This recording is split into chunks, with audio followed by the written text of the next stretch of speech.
بسم اللہ الرحمن الرحیم والصلاۃ والسلام علی اشرف الانبیاء والمرسلین نبینا محمد وعلی آلہ اصحابہ اجمعین اما بعد۔ آج ہمارا یہ لیسن 6 ہے اور ہم اس کو بنا دیری کے اسٹارٹ کرتے ہیں۔ آگے کے لیسنس تھوڑا دیر میں آئیں گے، کچھ ہماری مصروفات ہیں، اور خیر ہم اس کو اسٹارٹ کرتے ہیں۔ دعائے العبادہ ہمارا لیسن 6 ہے، جس کو ہم اسٹارٹ کرتے ہیں کہ دعائے العبادہ، جس کو سمپلی ٹرانسلیٹ کیا جا سکتا ہے رسم میں۔ تو اس کا اصل جو ہے وہ حرام ہے، یعنی دعائے العبادہ حرام ہے جب تک کہ ہم کو کوئی پروف نہ مل جائے، کوئی ہم کو شریعت سے دلیل نہ مل جائے کہ یہ حلال ہے یا پھر یہ جائز ہے۔ عربک میں جب اس کا ورڈ یوز کیا جاتا ہے دوسرا دعائے العبادہ کے لیے، تو وہ تنسک ہوتا ہے، جس کا مطلب ہوتا ہے تعبد، یعنی عبادت کرنا۔ اب اس کو ایک اور طریقے سے ٹرانسلیٹ کیا جاتا ہے جو کہ عبادہ مضا، اس کا مطلب کہ پیور ورشپنگ، یعنی پیور طریقے سے عبادت کرنا۔ اب فقہی کتابوں میں جب اس کو دیکھا جائے تو عبادہ مضا جو ہے وہ ٹرانسلیٹ کیا جاتا ہے اتقرب فقط، یعنی پیور، ہم ایک دم فقط مطلب ایک دم اسی کے لیے تقرب کا کیا مطلب ہوتا ہے کہ اپنے آپ کو قریب کرنا، کس کے؟ اللہ تعالیٰ کے، کسی اور ریزن کے لیے نہیں، کسی اور پرپس کے لیے نہیں۔ اگزامپل دیکھتے ہیں کہ کھانا بھی عبادت ہو سکتی ہے، لیکن اس کا ایک الگ پرپز ہے۔ وہ کیا ہے کہ ہم لوگ کو اپنی ہنگر، اپنی بھوک مٹانی ہے۔ ریزن یہی ہے کہ کھانا جو ہے وہ عبادہ مضا میں نہیں آئے گا، اللہ تعالیٰ سے قریب کرنے والے اس میں نہیں آئے گا کھانا، کیونکہ اس کا ایک اور پرپز بھی ہے، وہ عبادت ہو سکتی ہے بلکہ۔ اب دعا العبادہ کی بات کرتے ہیں۔ اللہ تعالیٰ دعا العبادہ جو ہے وہ 4 طریقے کی ہے۔ پہلی ہے کہ اللہ تعالیٰ کو ورشپ کرنا، اللہ تعالیٰ کی عبادت کرنا۔ تو ہر طریقے کی تقرب، یعنی اللہ تعالیٰ سے قریب ہونے کے لیے جو عمل کیے جاتے ہیں، جو سینس نہیں بناتے، ٹھیک ہے، جو لاجکلی سمجھتے نہیں ہیں کہ اس کا مطلب کیا ہے، تو وہ جو ہے وہ ہے اللہ تعالیٰ کی عبادت۔ اب اگزامپل اس کا دیکھتے ہیں کہ نماز۔ اب نماز میں جو ٹائم کے حساب سے دیکھیں گے تو کیوں فجر کا ٹائم کوئی اور نہیں ہے، ظہر کا کچھ اور نہیں ہے، عصر کا کچھ اور نہیں ہے، کیوں ایک ٹائم پہ ہے؟ کیوں اس کو اسی طریقے سے کیا جاتا ہے کہ سجدہ کرنا ہے، رکوع کرنا ہے، یہ سب چیزیں کرنی ہے، اس طریقے سے موومنٹ کرنے ہیں، اس طریقے سے اپنے حرکات کرنے ہیں ہاتھ کے، کیوں ایسا ہے؟ تو یہ سب جو کوشچنس ہیں وہ لاجک کے بیس پہ نہیں بتائے جا سکتے اس کا آنسر، کیونکہ اس کا کوئی لاجیکل ریزن نہیں ہے۔ اس کا یہ وہاں پہ اس طریقے سے کیا جاتا ہے کیونکہ اللہ تعالیٰ نے ایسا شریعت میں ہم لوگ کو کہہ دیا گیا ہے۔ تو اس کا اصل جو مطلب ہے، ہم لوگ بھلے ہی اپنے من سے کچھ لاجک کھوج سکتے ہیں اس کے اندر، لیکن اصل مطلب وہ اللہ تعالیٰ کو پتہ، وہ کوئی اور نہیں جانتا۔ تو فقہ کی کتاب کی لینگویج کے حساب سے دیکھا جائے تو اس کو کہتے ہیں لتعبد، یعنی اللہ تعالیٰ کی ورشپ کرنا، لیکن بنا لاجک کے، ٹھیک ہے۔ تو اب ہم لوگ کو یہاں سے ملتا ہے ایک مشروع ملتا ہے، ٹھیک ہے، جو کہ جائز کا مطلب معنی رکھتا ہے، اور دوسرا بھی ملتا ہے بدعہ، جو کہ جائز کا معنی نہیں رکھتا، مطلب ناجائز رہتا ہے معاملہ۔ تو اب کچھ لوگ کہتے ہیں کہ تم لوگ جو ہے تحلیل جو کرتے ہو کلیکٹیولی، یعنی لا الہ الا اللہ کلیکٹیولی ایک ساتھ بہت لوگ پڑھ رہے ہیں گروپ بنا کے، تو وہ بدعت تم لوگ کہتے ہو، لیکن تم لوگ خود ہی کار استعمال کرتے ہو، جو کہ حضور صلی اللہ علیہ وسلم کے ٹائم نہیں تھی۔ تو اس کا مطلب وہ کہتے ہیں کہ یہ بھی بدعت ہے، اور جو جو لا الہ الا اللہ ہم لوگ ساتھ میں پڑھ رہے ہیں وہ بھی بدعت ہے، تو تم یہ والی بدعت کیوں کر رہے ہو، وہ والی بدعت کیوں کر رہے ہو؟ تو یہ اس لیے آدمی کہتا ہے کیونکہ اس کو سمجھ نہیں ہے۔ عبادت کا مطلب کیا ہے کہ آدمی جو کر رہا ہے، جو عبادت کر رہا ہے، جو عمل کر رہا ہے، وہ میننگ اس کی جو ہے، اس کا جو پیچھے جو لاجک ہے عمل کے پیچھے، وہ نہیں پتہ ہے ہم لوگ کو۔ ہم لوگ اب ہاں، اگر ہم لوگ کار چلا رہے ہیں تو وہ بھی عبادت ہو سکتی ہے ایک طریقے سے، اگر وہ مسجد کے لیے ہم لوگ جا رہے ہیں نماز پڑھنے کے لیے، تو وہ بھی ایک طرح سے عبادت ہوگی، لیکن اس کی میننگ پتہ ہے ہم لوگ کو کہ اس سے ہم لوگ کوئی جگہ پہ قریب جلدی پہنچنا چاہ رہے ہیں، اس کی لاجک ہم کو پتہ ہے، تو یہ سینس بناتا ہے۔ لیکن جو باقی نماز وغیرہ ہے وہ سب اللہ تعالیٰ نے بتا دیا، ہم لوگ کو اس کے پیچھے کا لاجک نہیں پتہ ہے، تو وہ جو ہے وہ اصل عبادت میں آئے گا، اور لتعبد میں آئے گا، پیور ورشپ کے اندر آ جائے گا۔ ایک اور ایگزامپل ہے کہ اذان جو دیتے ہیں ہم لوگ تو مائکرو فون کا استعمال کرتے ہیں، وہ بدعت ہے؟ نہیں، بدعت نہیں ہے۔ کیوں نہیں ہے؟ کیونکہ اس کے پیچھے ایک لاجیکل ریزن ہے کہ دور تک لوگوں کو سنانا ہے اذان۔ اب اذان کے طریقے سے کیوں ہے، یہ الگ معاملہ ہے، یہ اللہ تعالیٰ جانتے ہیں۔ اسی لیے جب ابو بکر رضی اللہ عنہ نے کہا عمر رضی اللہ عنہ سے کہ ساری جو چیزیں ہیں قرآن کے جو مصحف ہیں اس کو ایک کر کے ایک مصحف کا شکل دے دو تاکہ اس کو بچایا جا سکے، تو وہ بدعت نہیں تھی، جو کہ وہ بدعت والی حدیث پہ مطلب فٹ نہیں ہوتی، جو کہ ابو داؤد کی حدیث ہے کہ ہر چیز جو دین میں لائی گئی وہ بدعت ہے، اور ہر بدعت گمراہی کی طرف لے جاتی ہے۔ بدع کے اندر وہ چیزیں آتی ہیں اور جو اس حدیث میں بات ہو رہی ہیں میٹر جو عبادہ مزہ سے آتا ہے، جس کی میننگ ہم لوگ سمجھ نہیں سکتے. اب ہم لوگ اس ٹاپک پہ اور زیادہ بدعت کے بارے میں جب آگے بات کریں گے تو دعا عبادت وہ ہے جو ہم لوگ شریعت کے حساب سے کرتے ہیں اور اس کا اجر ہم لوگ کو ملے گا انشاءاللہ. لیکن اگر ہم لوگ رسول اللہ صلی اللہ علیہ وسلم کو نہیں فالو کرتے ہیں عبادت کے حساب سے تو وہ جو ہے بدعت میں آ جائے گا اور وہ بدعت حرام ہوگی اور ریجیکٹ کی جائے گی، جیسا کہ رسول اللہ صلی اللہ علیہ وسلم نے بخاری اور مسلم کی حدیث میں کہا تھا کہ کوئی آدمی عمل کرتا ہے جو اللہ تعالیٰ نے کمانڈ نہیں کیا یا اس کے رسول نے کمانڈ نہیں کیا تو وہ اللہ تعالیٰ اس کو ریجیکٹ کر دیں گے. تو یہ ہو گیا اپنا اللہ تعالیٰ کی عبادت کے اندر معاملہ.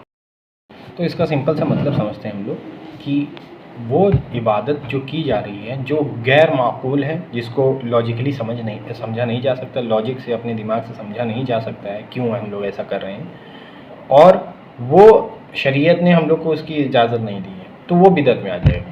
ٹھیک ہے.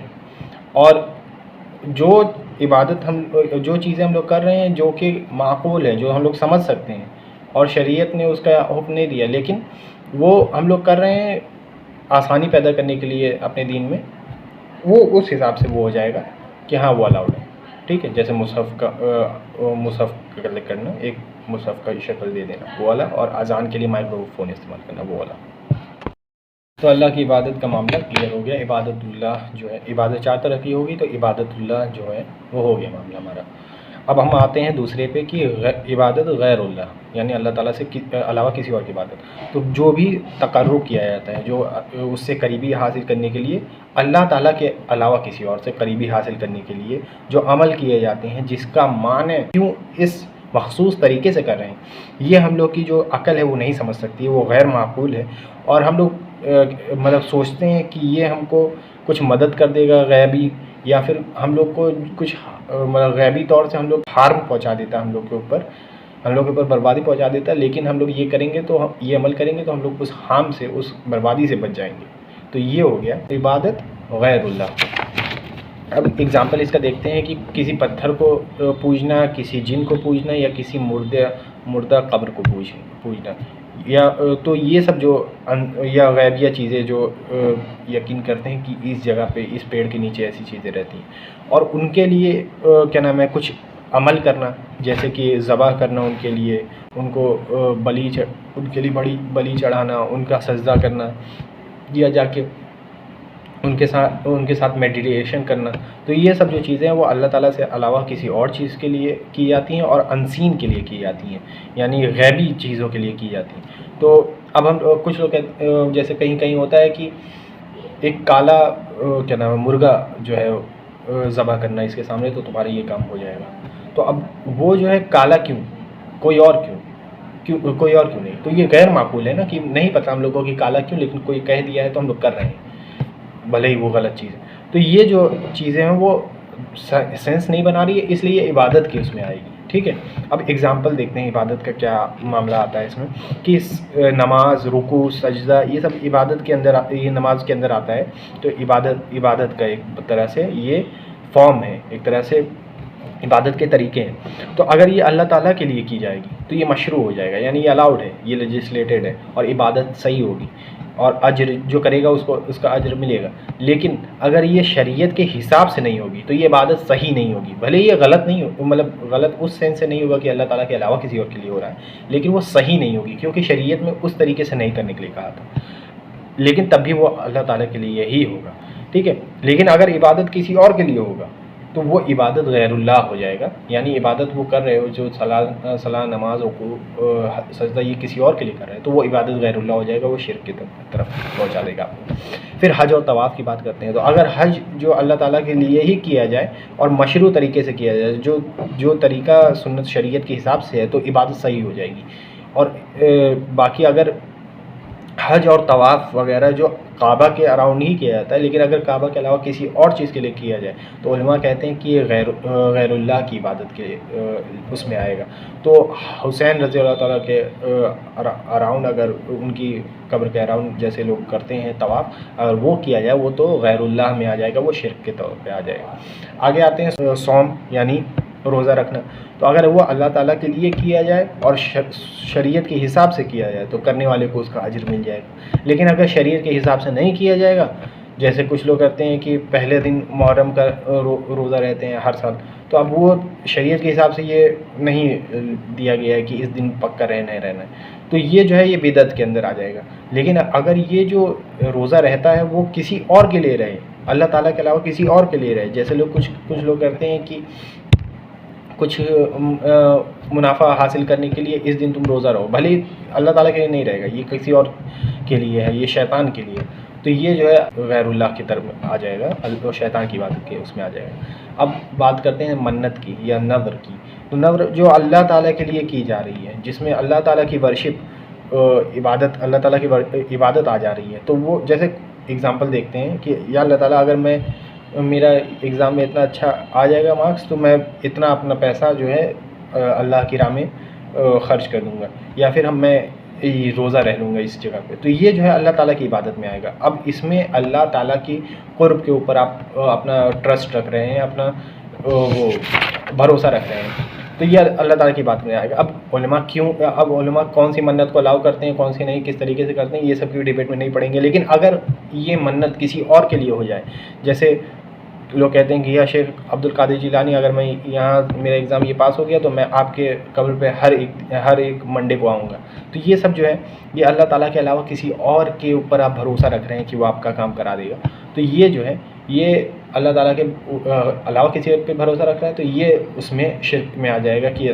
اللہ تعالیٰ کے علاوہ کسی اور کی عبادت ہو رہی ہے، اور اللہ تعالیٰ کے لیے مخصوص جو فاسٹنگ تھی، جو روزہ رکھنا تھا، وہ کسی اور کے لیے رکھا جا رہا ہے. ذکر کی بات پہ آ جاتے ہیں. تو اگر ذکر جو ہے شریعت کے حساب سے ہوگا، الحمدللہ سبحان اللہ، یہ سب جو چیزیں جو اگر شریعت کی باؤنڈری کے حساب سے ہوگا، شریعت جس چیز کو مخصوص کر دی ہے اس حساب سے ہوگا، تو وہ صحیح ہوگا اور اس کا کرنے والے کو اس کا اجر ملے گا اور اللہ تعالیٰ کے لیے ہوگا. لیکن اگر یہ شریعت کے حساب سے نہیں ہے تو یہ پھر بدعت میں آ جائے گا. جیسے بسم اللہ ایک سانس میں 10 بار کہنا، تو یہ سب جو چیزیں ایسے اپنے من سے بنائی جاتی ہیں وہ سب بدعت میں آ جاتی ہیں. لیکن اگر ذکر جو ہے اللہ تعالیٰ کے علاوہ کسی اور کے لیے کیا جا رہا ہے، جیسے کچھ منتر لوگ کہہ دیتے ہیں، یا پھر کچھ ایسی چیزیں جو کہتے ہیں کہ یہ آپ یہ کہو گے اللہ تعالیٰ کے لیے نہیں، یہ کہو گے تو اب یہ آپ کا کام یہ والا ہو جائے گا. تو اس میں ہم کو سمجھ نہیں آتا ہے کہ ہم یہ کیوں کر رہے ہیں، مطلب کیوں کر رہے ہیں کہ یہ میرا کام ہو جائے، لیکن اس طریقے سے کیوں کر رہے ہیں یہ چیز نہیں سمجھ میں آتی. تو غیر معقول، تو یہ عبادت کے اندر آ جائے گا، اور یہ اصل میں یہ جو ذکر ہوگا وہ شیطان کے لیے ہو جائے گا، وہ غیر اللہ کے لیے ہوگا. اب آتے ہیں ذبح کے اوپر. تو جو ذبح کرتے ہیں ہم لوگ، تو وہ اللہ تعالیٰ کے قریب آنے کے تقرب حاصل کرنے کے لیے، اللہ تعالیٰ کے قریب آنے کے لیے قربانی کرتے ہیں.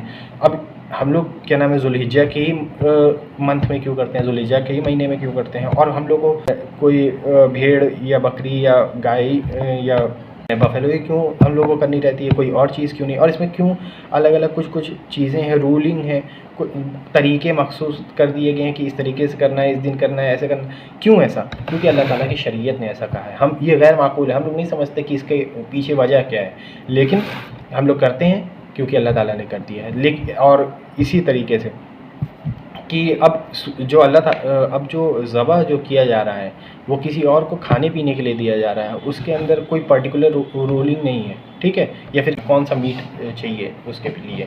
تو یہ سب کے پیچھے یہ غیر معقول چیز نہیں ہے، تو اس لیے عبادت کے اندر نہیں آئے گی. جو بھی ہے وہ سرو کر دیا جائے. اگر وہ حلال ہے تو پھر اس کا وہ معاملہ صحیح رہے گا، اور وہ تو ایک طرح سے چیریٹی بھی ہو سکتی ہے، تو آدمی کو اس کا بھی اجر مل سکتا ہے. پھر اس کے پیچھے لاجیکل ریزن تھا، اس لیے یہ عبادت کے اندر نہیں آئے گا. لیکن اگر وہ قربانی کسی اور کے لیے کی جا رہی ہے اور ایک مخصوص طریقے سے کی جا رہی ہے، اور اس میں کیا جا رہا ہے کہ کچھ لوگ کرتے ہیں کہ قربانی کر کے کاٹ کے اس کا نہر کے اندر پھینک دیں گے گلا، کہ یہ ہو جائے کہ میرا یہ جو اس سال کی جو فصل ہے وہ کامیاب ہو جائے گی. تو یہ سب جو چیزیں اس کے بینیفٹ حاصل کر رہے ہیں غیر اللہ کے، اس سے اللہ تعالیٰ کے اس کے معاملہ نہیں ہے. تو یہ سب چیزیں جو ہیں وہ غیر اللہ میں آ جائیں گی، تو وہ شرک میں آ جاتا ہے. پھر اس کے بعد کچھ چڑھانا، تو یہ قربانی کا معاملہ بھی اسی میں آ جاتا ہے، صدقہ وغیرہ دینا. تو یہ صدقہ وغیرہ اگر اللہ تعالیٰ کے لیے کیا جاتا ہے اور شریعت کے حساب سے کیا جا رہا ہے تو یہ صحیح ہو جائے گا. لیکن اگر کسی اور کے لیے کیا جا رہا ہے، یہ آفرڈ جو قربانی والا معاملہ ہے، یا پھر کچھ کبھی پھل فروٹ بھی والا معاملہ رہتا ہے، کسی اور کو چڑھاوا دیا جا رہا ہے، تو اس طرح کے جو ہوگا وہ اللہ تعالیٰ سے علاوہ کسی اور کی عبادت میں شامل ہو جائے گا. پہلا ہمارا ہو گیا کہ عبادت اللہ، دوسرا ہو گیا عبادت غیر اللہ. اب تیسرے پہ آ جاتے ہیں التوسل فی تقرب یعنی توسل کے اندر جو ہے تقرب کا معاملہ. اب توسل کیا ہے کہ کسی اور کو ذریعہ بنا کے اپنا یہ کام کمپلیٹ کروا لینا, یا پھر اس کو ذریعہ بنا کے اللہ تعالیٰ سے قریبی حاصل کرنا. یہ تقرب کے معاملے میں توسل آئے گا. اور توسل کے بعد ہم لوگ پہلے لیسن میں کر چکے ہیں. تو جو مشروع ہے, جو جائز ہے, وہ یہ ہے کہ اے مومنو ہوشیار رہو اور ان چیزوں کو کھوجو جو تم کو اللہ تعالیٰ کے قریب کر سکے اور اس کے راہ میں کیا نام ہے جہاد کرنے کے لیے مدد کر سکے, تاکہ تم لوگ سکسیزفل ہو سکو. یہ المائدہ کی آیت نمبر 3 میں آتا ہے. تو امام طبری جب اس کی تفسیر کرتے ہیں تو یہ کہتے ہیں کہ یہ جو چیزیں جو اللہ تعالیٰ جن عمل سے خوش ہوتا ہے, جو عمل اللہ تعالیٰ نے شریعت میں بیان کر دیے ہیں, اس کو اگر کرتا ہے, ثواب کا کام کرتا ہے, تو وہ اللہ تعالیٰ سے تقرب حاصل کرتا ہے, اللہ تعالیٰ سے قریب ہوتا ہے, کیونکہ اللہ تعالیٰ اس سے خوش ہوتا ہے. اس وجہ سے, اور یہ جو رسول اللہ صلی اللہ علیہ وسلم نے سنت بتا دیا ان عمل کو کر کے کرتا ہے, تو وہ توسل ہے. لیکن اللہ تعالیٰ وہ توسل ہے, جائز توسل ہے, اور وہ اللہ تعالیٰ سے تقرب حاصل کرتا ہے اور قریب ہوتا ہے. اب جو مطلب کیا منع ہے, جو پروہیبٹڈ, جو حرام, تو اس میں آتا ہے پہلا تو بدعت وہ کہ اللہ تعالیٰ سے تقرب حاصل کر رہا ہے, اللہ تعالیٰ سے قریبی حاصل کر رہا ہے ان طریقوں سے جو رسول اللہ صلی اللہ علیہ وسلم نے نہیں کیے, رسول اللہ صلی اللہ علیہ وسلم نہیں اللہ کی شریعت میں نہیں آتے ہیں. تو وہ جو ہو جائے گا, جو تقرب ہوگا, وہ توسل کے حساب سے جو ہوگا وہ غلط ہو جائے گا, وہ منع ہو جائے گا, وہ بدعت ہو جائے گی. اس کے بعد جو آتے ہیں وہ جو کہ کیا نام ہے شرک ہوگا. اب شرک کیسے ہوگا کہ کچھ لوگ کہتے ہیں کہ اللہ تعالیٰ سے یہ قریبی ہم لوگ کی کروا سکتا ہے, اس لیے ہم اس کی عبادت کرتے ہیں اس طریقے سے. تو اب یہ توسل اللہ تعالیٰ سے تقرب قریبی حاصل کر رہا ہے, لیکن کسی اور چیز کی عبادت کر کے. جیسے اسی لیے مشرکین مکہ جو ہوتے ہیں وہ لات اور عزیٰ کو اللہ تعالیٰ کی تقرب, اللہ تعالیٰ سے قریب ہونے کے لیے لات اور عزیٰ کی عبادت کرتے تھے. تو یہ شرک ہے نا. تو اب الزمار کی آیت نمبر 3 میں آتے ہیں کہ تم اور وہ جنہوں نے ان کو اولیاء لے لیا, اولیاء یہاں پہ مدد کرنے کے لحاظ سے بھی آئے گا اور خدا کے لحاظ سے بھی آئے گا, اللہ تعالیٰ کے علاوہ, اور کہتے ہیں کہ ہم ان کو اس لیے ہی عبادت کرتے ہیں ان کی, تاکہ یہ ہم لوگ کو اللہ تعالیٰ سے قریب کر سکیں. تو یہ والا معاملہ آ جاتا ہے ہمارا, جو کہ ہے توسل فی تقرب, یعنی تقرب اللہ تعالیٰ سے قریب ہونے کے لیے توسل کا استعمال کرنا. تو اس میں الگ الگ چیزیں آ جائیں گی, جو مشروع ہے, وہ جو بھی جائز ہے, پھر آ جائے گا بدعت ہے, اور جو کہ شرک ہے. تو یہ ہم لوگ کا ہو گیا الحمدللہ. پھر اس کے بعد آتے ہیں کہ برکت حاصل کرنا. تقرب یہ آتا ہے تبرک, ٹھیک ہے, برکت حاصل کرنا. اب تبرک اور تقرب میں فرق کیا ہے؟ تو تبرک اور توسل میں فرق کیا ہے؟ تو توسل یہ ہے کہ اللہ تعالیٰ جو مطلب توسل کسی اور چیز کا ذریعہ بنا کے اس کے برکت حاصل کرنا آخرت میں بھی اور دنیا میں بھی.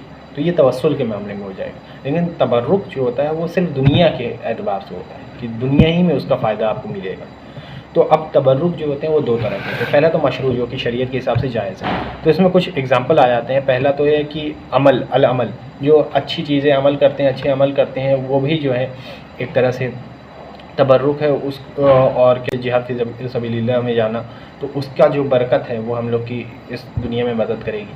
پھر اس کا الزوات, یعنی کسی اور ذات, جیسے زیتون ہو گیا, حجر اسود ہو گیا, اور رسول اللہ کی جو بال مبارک ہیں, اور یہ سب چیزیں جو رکھی ہوئی ہیں, ان کے کپڑے وغیرہ, تو یہ رسول اللہ کے وضو کا جو پانی ہے, وہ سب سے جو تبرک حاصل کرتے ہیں, وہ سب سے برکت حاصل کرتے ہیں, وہ سب الاؤڈ ہے شریعت میں. پھر اس کے بعد ازمینہ, یعنی کسی ایک مخصوص دن میں چیزیں کرنا.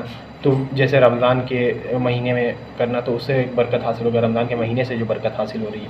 پھر اس کے بعد الاماکن, یعنی کچھ ایسے جو چیزیں, ایسے جگہوں پر جانا, جیسے مسجد الحرم میں جانا, مسجد الاقصیٰ میں جانا, اس جگہوں سے ان ایریا سے جو برکت حاصل ہوتی ہے. تو یہ سب جو ہے الاؤڈ ہے, یہ تبرک جو ہے وہ سب چیزیں الاؤڈ ہے. اب جو منع ہے تو اس میں آتا ہے کہ پہلا تو ایک بدعت ہے, اور اس کو کچھ لوگ جو ہے چھوٹا شرک بھی کہتے ہیں, مائنر شرک الاصغر, تو کچھ علماء کہتے ہیں ایسا. تو اب وہ چیزیں جو کہ نا آدمی شریعت کے حساب سے کرتا ہے, شریعت کے حساب سے نہیں مطلب تبرک کے لیے مانی جائے گی, لیکن وہ آدمی کرتا ہے, لیکن اس پہ بھروسہ رکھتا ہے کہ اللہ تعالیٰ ہی اس کے ذریعے جو ہے ہم کو برکت دے گا. تو اس کا اگزامپل ہے وہی دیکھ لیتے ہیں کہ کسی شیخ, کوئی ان کے شیخ ہیں, کوئی پیر ہیں, ان کا پیر چومنا, یا پھر ان کے پیے سے آپ کو پینا, تو آپ کا پینا. تو یہ معاملہ کیا ہوگا کہ اس سے آدمی تبرک حاصل کر رہا ہے، لیکن شریعت نے اس کو لیجسلیٹ نہیں کیا، شریعت نے اس کو الاؤ نہیں کیا، تو یہ بدعت والے معاملے میں آ جائے گا۔ لیکن کچھ علماء اس کو شرک الاصغر بھی کہتے ہیں، اس لیے کیونکہ یہ شرک الاکبر کی طرف لے جائے گا، ہم لوگ کو بڑے والے شرک کی طرف لے جائے گا جو ہم لوگ کو اسلام سے باہر کر سکتا ہے، تو اس کی طرف ہم لوگ کو قریب کر سکتا ہے۔ تو وہ چیزیں جو کہ ہم لوگ کو شرک الاکبر کے قریب کر سکتی ہے وہ آ جائے گی شرک الاصغر۔ جیسے اس میں رسک رہتا ہے کہ آدمی شرک الاکبر کی طرف جا سکتا ہے، تو اس میں جیسے دیکھ لیتے ہیں، جیسے پچھلی جو امتیں آئیں اس میں سے کچھ لوگ کہیں کہ اللہ تعالیٰ کی ہم لوگ عبادت کرتے ہیں، تو ان کے بیچ جو رسول آئے پھر اس وقت کہیں رسول اللہ، ان کو رسول کو فالو کرتے تھے وہ لوگ، پھر اس کے بعد وہ جب رسول چلے گئے تو پھر اس کے بعد وہ لوگ کہنے لگے کہ ان لوگ، شیطان نے ان کے دماغ میں ڈالا کہ ہم لوگ ان کو بھول جائیں گے، تو اس سے اچھا ہے ان لوگ ان کی کچھ چیزیں بنا دیتے ہیں کہ اس سے ہم کو یاد رکھیں، پھر وہ یاد رکھنے کے لیے وہ مورتیاں بنائیں، پھر وہ آگے اور جو جنریشن آتی گئی پھر اس کے بعد وہ مورتی کو پوجنا اسٹارٹ کر دی، پہلے تو تبرک سے حاصل کر دی، پھر دھیرے دھیرے اس کو پوجنا اسٹارٹ کر دی۔ تو یہ سب جو چیزیں ہیں وہ ایک طرح سے مائنر شرک جو ہے وہ بڑی شرک کی طرف لے کر جائے گا۔ اب جو شرک ہے شرک الاکبر ہے جو اسلام کے دائرے سے باہر کر دے گا، وہ چیزیں ہیں جو کہ شریعت کے حساب سے وہ تبرک نہیں دے سکتی ہیں، لیکن اس کو تبرک مانتا بھی ہے، لیکن اس پہ یہ یقین کرتا ہے کہ یہ جو چیزیں ہیں وہ اسی جو برکت حاصل ہو رہی ہے وہ اللہ کے ذریعے نہیں حاصل ہو رہی ہے، وہ اسی چیز کے ذریعے حاصل ہو رہی ہے، تو یہ شرک میں آ جائے گا۔ جیسے کہ کچھ لوگ سوچتے ہیں کہ ایک پرانی کوئی تلوار ان کے فیملی میں چلی آ رہی ہے، تو وہ جو ہے ایک طرح سے تبرک اس سے حاصل کرتے ہیں، اور وہ یہ سوچتے ہیں کہ یہی جو تلوار ہے یہ ایک برکت کا ذریعہ بنتی ہے ان لوگ کے لیے، اللہ تعالیٰ اس کو نہیں کروا رہا ہے۔ وہ اگر تلوار کسی کے پاس ہو جائے گی تو وہ ہر ایک جنگ جیتے گا، تو یہ اللہ تعالیٰ کے اوپر نہیں ہے، وہ اس جو تلوار ہے اس کے اوپر یہ بھروسہ دے رہا ہے، تو یہ ہو جائے گا شرک میں معاملہ آ جائے گا۔ تو الحمدللہ دعا جو ہم لوگ کا جو معاملہ تھا اس میں دعا العبادہ کے حساب سے وہ جو ہے کمپلیٹ ہو گیا ہے، اور اب ہم آگے جو کریں گے وہ اطاعت کے اوپر بات کریں گے انشاءاللہ۔ السلام علیکم والحمد للہ رب العالمین۔